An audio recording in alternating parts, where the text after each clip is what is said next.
அன்பிற்கினியோரே, உங்களுக்கு வணக்கமும் வாழ்த்துகளும்.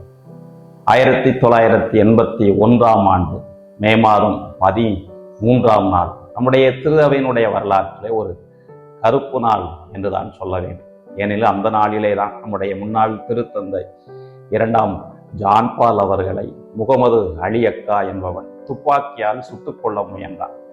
அந்த நாளிலே திருத்தந்தை 2ஆம் ஜான் பால் அவர்கள் பேதுரு சதுக்கத்துக்குள்ளே நுழைந்தபோது அங்கிருந்த முகமது அலி அக்கா தன்னிடமிருந்த துப்பாக்கி எடுத்து திருத்தந்தையை நோக்கி சுட்டான்.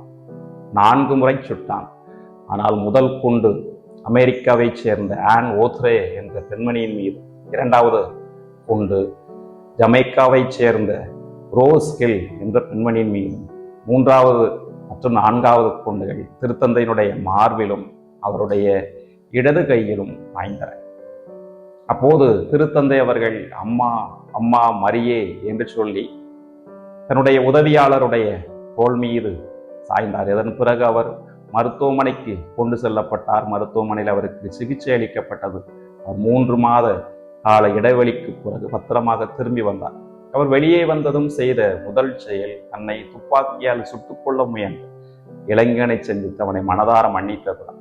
பின்னர் அவர் செய்தியாளர்களிடத்தில் இவ்வாறு சொன்னார்: ஒரு கை என்னை சுட்டது, இன்னொரு கையோ என்னை காப்பாற்றியது. அதுதான் மரியன்னையினுடைய திருக்கை என்று சொன்னார்.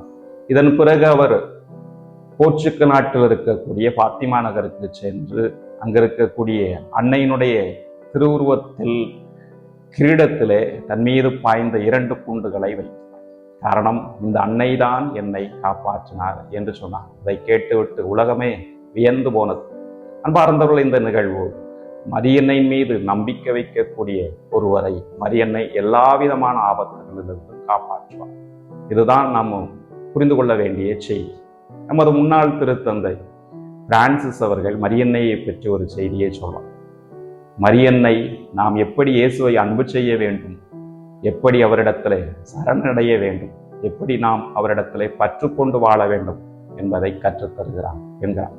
ஆகவே நாம் மரியன்னையின் மீது மிகுந்த நம்பிக்கை வைத்திருப்போம். மரியன்னையை போன்று நாம் இயேசுவை அன்பு செய்து அவனிடத்திலே சரணடைவோம். அப்போது கடவுள் மரியன்னை வழியாக நமக்கு எல்லா விதமான ஆசிகளையும் வழங்குவார்.